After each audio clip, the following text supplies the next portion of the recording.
Hi friends, welcome. Today I want to share with you an experience that occurred on the streets of New Orleans with an individual. It was one of the most bizarre experiences I've ever had on the street. It was rather aggressive. You don't often see aggressive experiences on the street. I think we can learn a lot from this. So first I'm going to show you the experience, and then I'm going to talk about the experience. So here it is. Huh? My goodness. I know. Yeah. What's up?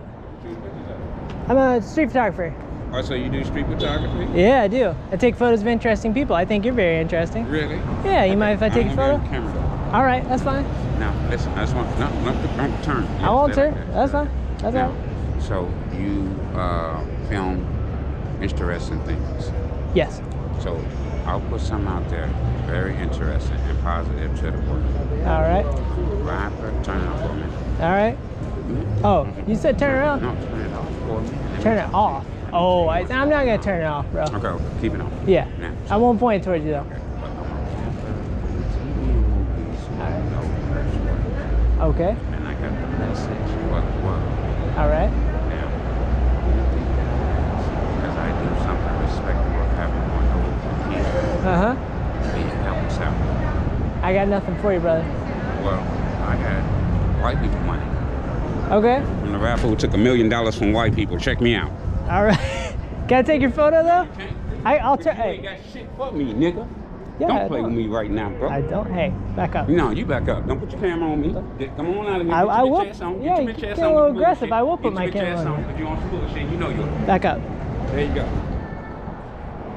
This dude on this camera is a piece of Go shit. away, And go away. he do bullshit Back every up. day. Let's Back tell the up. truth. Watch your camera. Back That up. dude on the camera is a bullshitter. He's a piece of Back up. shit. He do bullshit every day. Back Yeah, I'm up. letting y'all know he doing bullshit. I told him go in there and feed some homeless people, and he said, "No, I can't do that because I'm a piece of shit." Go away. That's what he said. I didn't He say said to that. me he don't help kids stay in school. Get out of here, man. Have a good just day. a rapper on TV with no curse words. Have a good day. Helping the kids stay in school, and Go he away. don't do none of that. He's a piece of shit. He's a piece of shit. Get Put away that from on me. camera. He's a Go away piece of from me. shit. He don't help nobody. Go He's away a from piece me. of crap. Now put that on your camera. Everybody knows you now. We told on you. Why you mad? All right, let's break that down, shall we? What is very routine to me on the street is when people want something from me. Generally, that something is money.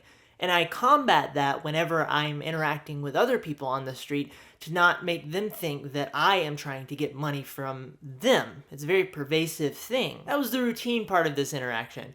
The non-routine part of this interaction began when he started trying to hide from my camera, of course. I was okay with him hiding from my camera because I knew I had already gotten him on camera anyway, and it's a very wide lens. So him going around behind me wasn't a big deal, and at that point, it was bizarre, but in a slightly uneasy, but also kind of silly way. Now, even though my camera was not pointing at him, it was still on, which proved to be a very good thing in this case. A good reason not to ever turn your camera off, especially when somebody asks you to turn your camera off. But even though my camera was not pointing at him, my head was. So this is what I was doing the whole time he was talking to me. I was keeping a very close eye on him. Obviously, he was acting very strange, and he was rather close to me. He tells me all of his things. I tell him I don't have anything for him. And I've noodled about what exactly made this interaction go sideways. And at least at face value, it was that I asked him again for a photo. As soon as I asked him for a photo, I mean, you can see it's like a switch flipped. It was rather startling for me because he turned into a completely different human being. Can I take your photo, though? I'll turn. You ain't got shit for me, nigga. So that was the statement that made his marble bag break. But I wonder why. And I'm not entirely sure. It's a bit of a mystery. But my guess would be that he didn't get what he wanted from me. So he was pissed off at me because of that. And perhaps he may have also felt a little bit taken advantage of by me asking for a photo. But I'm not sure. So now we're going. It's action time. He's very close to me, and he doesn't seem very happy with me at all. So my goal from this point forward was to de-escalate and end the interaction. I was done talking to this man at this point.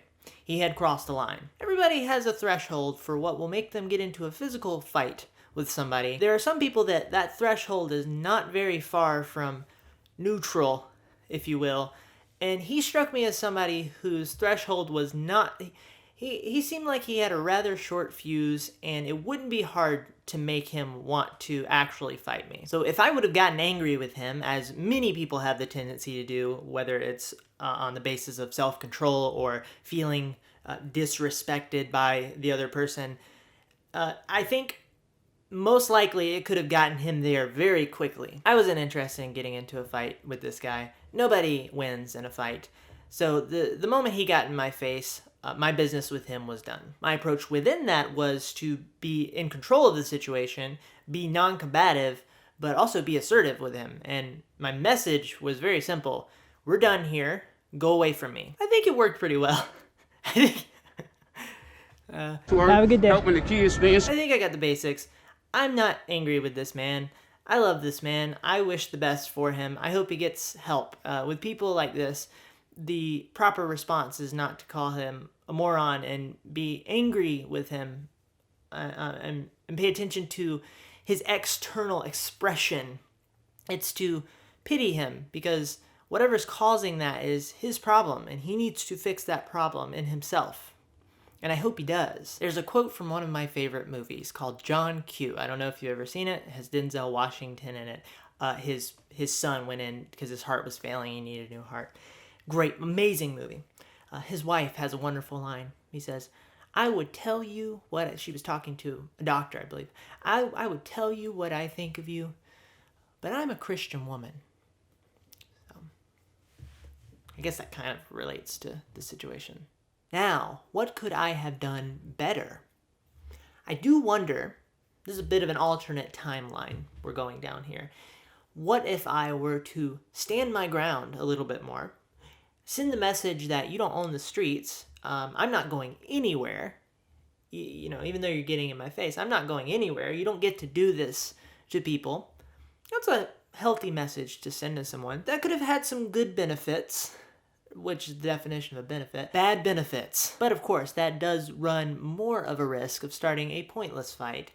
He could have had a weapon, and it's hard to say if it would have been worth it to go down that alternate timeline. There's also a part of me that wonders what would have happened if I would have explored his motives with him, said things like, why are you doing this? Like, you know, wonderment. Why are you acting this way? I'm your friend. Who hurt you? I suppose that could have been interesting, but what do you guys think I could have done better here? This video is designed to be an educational experience for us in the street photography community to understand that these things do happen sometimes, and I want us to have a discussion about it.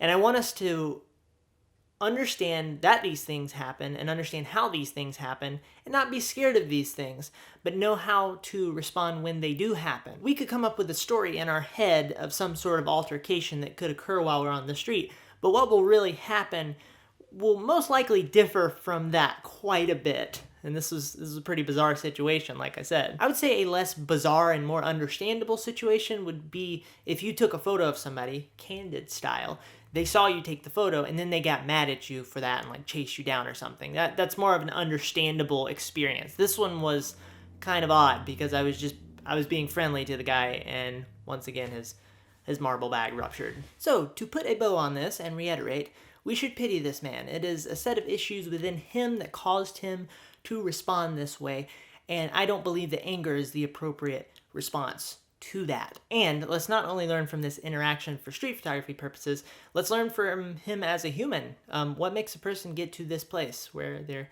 interacting with other human beings this way? There's a lot to learn from people like this, and it's some good that can come from such a kind of gross situation. If you run into a situation like this out there, which are rare in my experience, unless you're going to protest, they become a little less rare at that point. Remember why you're out there and what your message will be in an aggressive or awkward situation. There's plenty more awkward situations you'll come across, trust me. Remember what your message will be so that you can be confident in that moment. And, pro tip, you don't have to have a GoPro strapped to your chest necessarily like I do, but have a way to record in a situation like this. It could be very helpful for you. For one, if there is some sort of altercation, let's say you have to call the police for some reason, having that video will be very helpful to you afterwards. But in that moment, it could be helpful to you because I believe that rolling video and people knowing that you're rolling video can be a deterrent to something worse happening than whatever happened on the street there in New Orleans. I believe that there is a serious probability that it also helped me at a protest where somebody got into a fight for defending my right to be there as a photographer, take photos, and share those photos without censoring faces. I made a video about that. You may or may not know about that video. I'll link to it. But yes, be ready to record. With all of that said, the full photo walk will be coming out soon, and I will link to that below as soon as it comes out, and I'll put a little placeholder for it until then. Like I said, I would love to hear your thoughts. I'd love to see a rousing discussion in the comments below. You can find me at James the Red on Instagram and Twitter. Please feel free to engage with me on there. I've had lovely DM conversations on Instagram, as I always like to mention. And, oh my gosh, this is big. I have restarted the James Red podcast once more. I've had this fiery passion swirling around in my head for a while to get this thing back going again, because I really do love recording them, and I love how it benefits you guys, but also me. It helps me articulate things and teach myself as I'm teaching you guys. Anyway, one of the things I want to be doing on this podcast is sharing experiences from the street, and I've already put out one about my experience in Houston, and I'm going to be putting out one about my entire experience in New Orleans as well. So links below to that. Please feel free to check it out if you want to spend some more time with me. Okay, that's it for this one. Thank you so much for watching. I appreciate you guys. Love you guys. Goodbye.